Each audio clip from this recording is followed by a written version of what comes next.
어느 작은 시골 마을에는 오래된 폐가가 하나 있었습니다. 마을 사람들은 그 집을 하얀 집이라 불렀는데 이유는 집 전체가 낡았음에도 불구하고 이상하게도 페인트가 벗겨지지 않아 계속 새하얀 색을 유지하고 있었기 때문입니다. 이 집에 얽힌 이야기들은 한두 가지가 아니었지만 그 중에서도 가장 유명한 것은 바로 하얀 소녀에 관한 이야기였습니다. 하얀 소녀는 마치 연기처럼 뿌연 하얀 기운에 쌓여 나타나는 소녀의 유령이었고 밤이 깊어져갈 무렵이면 창가에 홀로 서 있거나 정원을 거닌다는 전설이었습니다. 집 근처를 지나가는 마을 사람들은 혹시라도 그녀와 눈이 마주치면 그녀가 절대로 놓아주지 않을 것이라 믿었습니다. 이야기의 출발은 한 젊은 부부가 이사를 오면서 시작되었습니다.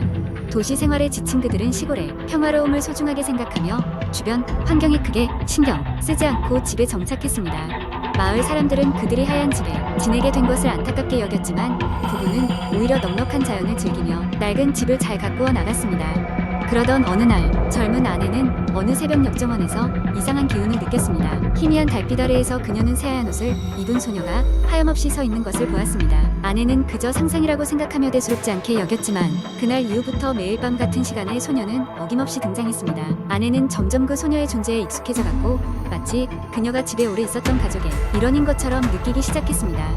그러나 남편은 아내의 얘기를 그저 음모론이나 미신으로 치부했습니다. 소녀의 이야기를 들을 때마다 그는 민속학적 분석이나 심리학적 설명을 늘어놓으며 아내를 설득하려 했습니다. 하지만 시간이 흐를수록 아내는 점점 두려움을 느끼기 시작했습니다. 소녀의 형체가 점점 더 뚜렷해질수록 그녀의 얼굴은 무표정에서 점차 무언가를 말하려는 듯한 표정으로 변해갔기 때문입니다. 그러던 어느 날 밤, 비가 쏟아지던 날이었습니다.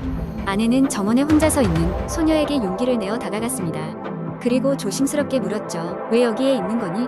소녀는 처음으로 아내에게 눈을 맞추었고 더욱 뚜렷하게 모습을 드러냈습니다. 그녀의 눈에는 마치 무언가를 간절히 호소하기라도 하려는 듯한 슬픔이 서려 있었습니다. 하지만 소녀는 아무 말도 하지 않았습니다. 그저 손을 뻗어 아내의 손을 잡으려 했을 뿐이었습니다. 그 순간 소녀의 손이 아내의 손을 스치는 것과 동시에 아내는 강렬한 환각처럼 노을빛에 물든 어느 저녁 풍경을 보았습니다. 그곳에서 소녀는 마치 생전에 가족과 행복하게 웃으며 시간을 보내고 있었습니다. 그러나 시간이 흐르자 소녀의 행복한 모습은 차츰 흐려지고 어둠 속에 갇힌 채 홀로 외롭게 울고 있는 모습으로 변해갔습니다. 눈을 뜬 아내는 무언가 결단을 내린 듯 남편에게 그동안 자신이 본 소녀의 진실을 말했습니다. 그리고 남편과 함께 그 집의 역사를 조사하기 시작했습니다. 오랜 기록과 마을 사람들의 이야기를 통해 두 사람은 충격적인 사실을 알게 되었습니다.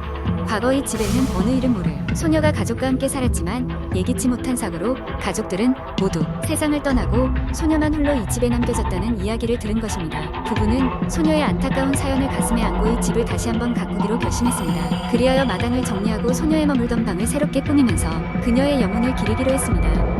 그 후로 신기하게도 소녀는 더 이상 부부의 앞에 나타나지 않았습니다. 대신 밤이면 창밖에서 들리던 소녀의 발소리는 조용한 안식의 속삭임처럼 남아 부부의 마음을 따뜻하게 어루만졌습니다. 마을 사람들에게 이 이야기는 결국 소녀의 슬픈 역사를 풀어낸 젊은 부부의 애정으로 변화되었습니다. 그 집은 이제 더 이상 폐가가 아닌 정성 어린 손길로 돌보아진 사랑의 집으로 자리 잡았습니다. 그리고 시간이 흘러 이름조차 잊혀질 무렵 집을 떠난 소녀의 이야기는 전설로 남아 마을 사람들에게 간직되었습니다. 그렇게 하얀 소녀는 마침내 마음의 평안을 찾았고 부부도 소녀의 기억과 함께 소중한 일상을 이어갔습니다. 하지만 사람들은 가끔씩 밝은 달밤의 하얀 집을 지나칠 때면 가느다란 웃음소리가 들리는 것 같다고 이야기하곤 했습니다. 그것은 아마도 그 집과 부부 그리고 소녀의 영원한 화해의 순간을 기념하는 따뜻한 여운일 것입니다. 두 번째 이야기, 옛날 한적한 시골 마을에 철수가 살고 있었다. 철수는 어렸을 때부터 할머니와 함께 살았으며 마을의 외딴 곳에 있는 오래된 한옥집에 거주하고 있었다. 이 마을은 밤만 되면 인적이 드물었고 주변은 어두운 숲으로 둘러싸여 있었다. 마을 어르신들 사이에서는 예전부터 이 숲에 대한 좋지 않은 소문이 돌고 있었다. 항상 사람들을 꺼림칙하게 만드는 소문이었지만 철수는 이러한 소문에 큰 관심을 갖지 않았다. 어느 날 밤 철수는 잠에서 깨서 밖에서 이상한 소리가 나는 것을 들었다. 창문 밖을 내다보니 숲속에서 희미한 등불이 깜빡이며 움직이고 있었다. 순간적으로 호기심이 생긴 철수는 무슨 일인지 확인해보고 싶었다. 조용히 집을 빠져나와 등불이 있던 숲속을 향해 걸어갔다. 숲속은 밤이 되자 마치 다른 세계처럼 느껴졌다. 철수는 등불을 따라 들어가면서 이상한 열기와 함께 등골을 오싹하게 만드는 차가운 바람을 느꼈다. 도착한 곳은 숲속 깊은 곳, 아무도 오지 않을 것 같은 빈터였다. 그곳에는 무서운 기운을 풍기는 낡은 우물이 하나 있었고 등불은 그 우물가에 놓여 있었다. 그러던 중 철수는 갑자기 우물 속에서 희미한 울음소리를 들었다. 그 소리는 점점 더 커졌고 철수는 그것을 피할 수 없는 강한 끌림처럼 여겨져 우물가로 다가갔다. 호기심과 두려움 사이에서 망설이던 철수는 결국 우물 안을 들여다보았다. 깊숙하고 어두운 우물 안에서 한 쌍의 하얀 손이 나타나 철수에게 손짓을 했다. 깜짝 놀란 철수는 뒤로 물러났으나 호기심은 도망가는 것을 허락하지 않았다. 그 손은 마치 누군가 도움을 바라는 것처럼 보였다. 결국 철수는 용기를 내어 한 걸음 우물 쪽으로 다가갔다. 그 순간 어딘가 모르게 알 수 없는 힘에 의해 발이 미끄러졌고 그는 우물 속으로 빨려 들어갔다. 모든 것은 순식간에 일어난 일이라 철수는 손 쓸 틈도 없었다. 깨어났을 때 그는 자신이 전혀 모르던 공간에 있음을 알게 되었다. 이상한 것은 그 공간이 그의 마을과 무척 비슷하게 생겼다는 것이었다. 하지만 그곳은 어딘지 쓸쓸하고 황량하며 사람 하나 없는 고요함만이 맴돌고 있었다.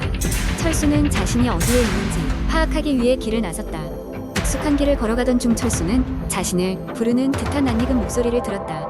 그 소리의 주인을 찾아 길을 따라가다 보니 철수는 자신이 실제로 존재하지 않는 마을 일가거든지 미래든 알 수 없는 시점에 와 있다는 것을 깨달았다. 철수는 어떻게든 다시 원래의 세계로 돌아가야 했다. 그는 자신이 왔던 길을 역으로 돌려 우물로 방향을 잡았다. 어느덧 밤이 깊어 숲은 더욱 음침하게 변했고 곳곳에서 기괴한 소리가 들려왔다. 우물가에 도착한 철수는 자신의 집 앞에 우뚝 서서 문을 두드렸다. 그러자 안에서 자신의 할머니의 목소리가 들려왔다. 하지만 그 목소리는 계속해서 철수를 다른 곳으로 인도하는 듯했다. 어느새 정신을 차리고 보니 철수는 다시 우물 앞에 있었고 밖으로 나가기 위한 유일한 방법은 우물에 들어가 다시 빠져나오는 것이었다. 두렵고 힘들었지만 철수는 기어코 다시 우물에 뛰어들었고 눈을 떴을 때 그는 자신의 방에 누워 고요한 새벽 공기를 마주하고 있었다. 긴 시간의 환영 같기도 했고 여전히 손에 남아있는 진흙 자국이 그것이 단순한 꿈이 아니었음을 증명하고 있었다. 그날 이후로 철수는 다시는 밤에 숲 근처를 배회하지 않았고 마을에서 돌던 소문이 단순한 소문이 아님을 깨닫고 조심히 살아가게 되었다. 이후에도 그 우물은 많은 이들에게 신비롭고 무서운 존재로 남았고 마을 사람들은 오랜 전통을 이어 그곳에 가까이 가지 않도록 신신당부하는 이야기를 계속해서 전했다고 한다. 세 번째 이야기. 어느 여름밤 차가운 비가 내리던 날이었다. 나는 서울 외곽의 작은 마을에 새로 이사 온 후 첫 방학을 맞이하고 있었다. 혼자 있는 게 익숙하지 않았던 나는 두려움을 이기기 위해 친구들과 동네 귀신집 탐험을 하기로 결심했다. 귀신집이라고 소문난 그 집은 마을 외곽 작은 숲길을 따라 한참을 걸어야 도착할 수 있는 오래된 한옥이었다. 현지인들 사이에서는 그 집에서 기묘한 울음소리가 들려온다는 이야기가 자주 오갔다. 더불어 그곳에서 사라진 사람들이 많다는 소문이 돌면서 모두가 기피하는 장소가 됐다. 밤 11시 우리는 손전등 몇 개와 간단한 스낵을 챙겨 출발했다. 우리 일행은 나를 포함해 총 5명이었다. 길을 걸으면서 누군가가 준비한 귀신 이야기를 듣고 있자니 어느새 소름이 돋고 뒷걸음직한 기분이 나기 시작했다. 길 끝에 다다르니 그 집은 숲속에 어둡고 조용히 자리 잡고 있었다. 담쟁이 덩굴이 집을 감싸고 있었고 마치 우리를 삼켜버리겠다는 듯한 느낌을 주었다. 우리는 잠깐 주저했지만 용기를 내어 대문을 열고 들어섰다. 집에 들어서자마자 섬뜩한 금속성 냄새가 코끝을 스쳤다. 마치 녹슬고 오래된 피의 냄새 같았다. 우리는 서로를 안심시키며 천천히 거실로 발걸음을 옮겼다. 문 하나를 열자 바람이 지나가며 촛불들이 수상하게 깜빡였다. 그 순간 친구들 중 한 명이 갑자기 비명을 질렀다. 저기 창문에 뭐가 있어. 우리는 동시에 창문을 바라보았다. 하지만 창문 너머엔 아무것도 보이지 않았고 바람만이 부서진 나뭇가지를 흔들고 있었다. 그러나 이상한 찝찝함은 가시지 않았다. 마치 누군가가 우리를 지켜보는 듯한 느낌이 계속되었다.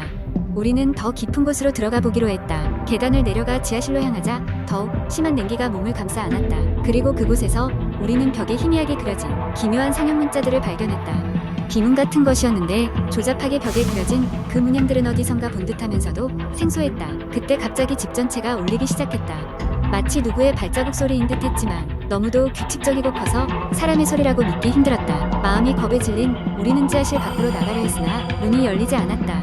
공포에 사로잡힌 우리들은 서로를 부둥켜 안고 울기 시작했다. 얼마나 시간이 흘렀을까. 문이 갑자기 저절로 열리고 시원한 바람이 지하실을 감쌌다. 우리는 서둘러 밖으로 뛰쳐나왔다.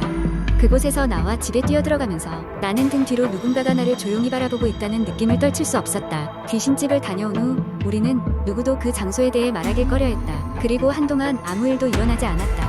하지만 한밤중 나는 다시 그 끔찍한 냄새를 맡고 깨어나야 했다. 창문에 비친 그림자는 분명 우리와 함께 하지 않았던 그 6번째 인물이었다.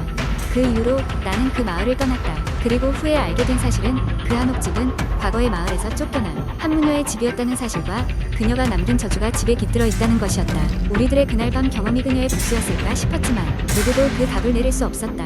하지만 확실한 것은 그날 이후로 나와 내 친구들은 문득문득 그날 밤의 차가운 냄새와 시선을 잊을 수 없다는 것이었다. 지금도 때때로 그 집을 지나다 보면 누군가가 내 이름을 부르는 환청이 들린다. 현실인지 꿈인지 알 수 없지만 그날의 공포는 영원히 나와 함께한다.